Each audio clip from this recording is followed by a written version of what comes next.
नमस्कार दोस्तों, मैं डॉक्टर वंदना। आज मैं आप लोग के साथ बात करने वाली हूँ यूरिक एसिड के बारे में कि यूरिक एसिड क्या है, इससे यदि बॉडी में इंक्रीज हो जाता है तो फिर क्या साइन एंड सिम्टम्स आते हैं, क्या दिक्कतें होती हैं, साथ ही साथ आप इसे कंट्रोल कैसे कर सकते हैं। तो यदि आप मेरा वीडियो पहली बार देख रहे हैं तो आप मेरे चैनल को सब्सक्राइब कर लें, साथ ही साथ बेल आइकन को भी दबा दें ताकि मेरे आने वाली वीडियो की नोटिफिकेशन सबसे पहले आपको मिल सके। और यदि आपके कोई क्वेश्चन वगैरह, सवाल वगैरह हो तो आप मुझे कमेंट करके पूछ भी सकते हैं। यदि हम यूरिक एसिड की बात करें तो ये एक टाइप का वेस्ट प्रोडक्ट होता है। जो भी हम खाना खाते हैं उसका जो ये वेस्ट प्रोडक्ट होता है जो कि लीवर सिक्रीट करता है, और ये लीवर जैसे ही सिक्रीट करता है तो ये हमारी किडनी के जरिए, हमारी यूरिन के जरिए बाहर निकल जाता है। जैसे कि हम कोई चीज जलाते हैं तो उसमें जो राख निकलती है ना, वैसे ही जो हम खाना खाते हैं उसका ये वेस्ट प्रोडक्ट होता है। पर जिन लोगों की बॉडी से यूरिन के जरिए यदि ये अच्छे से बाहर नहीं निकल पाता है तो ये हमारे ब्लड के जरिए बॉडी में सर्कुलेट होने लगता है और हमारे जॉइंट्स में जाके इफेक्ट करता है और हमारे जॉइंट्स में पेन प्रोड्यूस करता है। तो एक्यूट यूरिक एसिड अटैक भी होता है, क्रोनिक यूरिक एसिड अटैक भी होता है, जिसे हम गाउट के नाम से जानते हैं। हम इसके नॉर्मल रेंज की बात करें कि इसका नॉर्मल रेंज कितना होता है, तो ये फीमेल्स में 2 से 3 और मेल्स में 4 to 8 नॉर्मल रेंज में होता है। यदि इससे ज्यादा होता है तो ये हमारी बॉडी में प्रॉब्लम प्रोड्यूस करता है। चाहते हैं कि हमारी बॉडी में जो यूरिक एसिड है वो नॉर्मल बना रहे, तो इसके लिए हम क्या कर सकते हैं।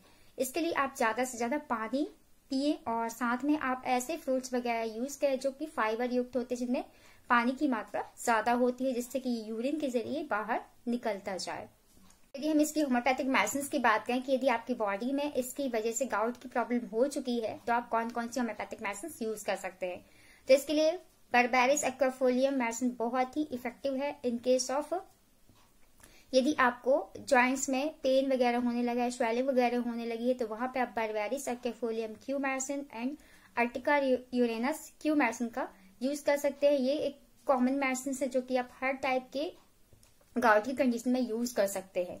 यदि हम सिम्टोमेटिक की बात करें कि सिम्टम के हिसाब से आप कौन सी मेडिसिन यूज कर सकते हैं, तो यदि आपको आपके पैर के अंगूठे में स्वेलिंग है, पेन है और चलने फिरने में दिक्कत हो रही है, मूवमेंट्स में प्रॉब्लम हो रही है, तो वहां पे आप कॉल्चिकम आप 30 पोटेंसी में सुबह, दोपहर और शाम को 2 ड्रॉप खाना खाने से आधा घंटा पहले यूज कर सकते हैं।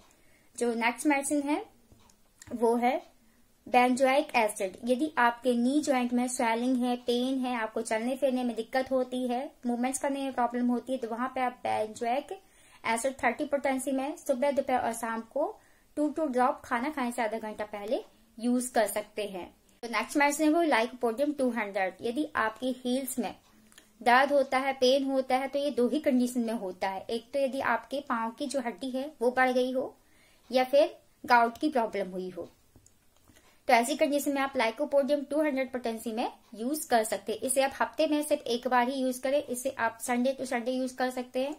सुबह खाना खाने से आधा घंटा पहले या बाद में आप 2 ड्रॉप टंग डोज यूज कर सकते हैं। नेक्स्ट मेडिसिन है वो लीडमपाल। लीडमपाल को भी आप 30 पोटेंसी में यूज कर सकते हैं। यदि आपके एंकल जॉइंट में मूवमेंट करने में प्रॉब्लम हो रही है, स्वेलिंग है, पेन है, रेडनेस है, तो वहां पे आप लीडमपाल को 30 पोटेंसी में यूज कर सकते हैं। इसे आप सुबह शाम खाना खाने से आधा घंटा पहले यूज कर सकते हैं। नेक्स्ट मेडिसिन है कॉस्टिकम। कॉस्टिकम मेडिसिन को यदि आपके एल्बो जॉइंट में स्वेलिंग है, पेन है, मूवमेंट्स करने में प्रॉब्लम हो रही है, तो वहां पे आप कॉस्टिकम 200 पोटेंसी में इस मेडिसिन को भी आप वीक में सिर्फ एक ही बार खाना खाने से आधा घंटा पहले यूज कर सकते हैं। और यदि जो आपका यूरिक एसिड है वो नॉर्मल हो चुका है और आप चाहते हैं कि आपको वापस से जो यूरिक एसिड है आपकी बॉडी में इंक्रीज ना हो, तो ऐसी कंडीशन में आप as a anti uric acid medicine, तो ऐसी कंडीशन में आप थैलेप्सी बर्सा क्यू पोटेंसी में यूज कर सकते हैं। इसे आप 1 कप गुनगुने पानी में 15-15 ड्रॉप सुबह, दोपहर और शाम को कम से कम 15 दिन तक यूज कर सकते हैं, जिससे कि आपकी बॉडी में यूरिक एसिड की मात्रा इंक्रीज ना हो। और यदि आप मुझसे ट्रीटमेंट के लिए कंसल्ट करना चाहते हैं तो जो मेरा ईमेल एड्रेस है vandana.healthcard20@gmail.com पर आप मुझे मैसेज कर सकते हैं। और यदि आपके कोई क्वेश्चन हो, कोई सवाल हो, तो आप मुझे कमेंट करके पूछ सकते हैं। And thank you.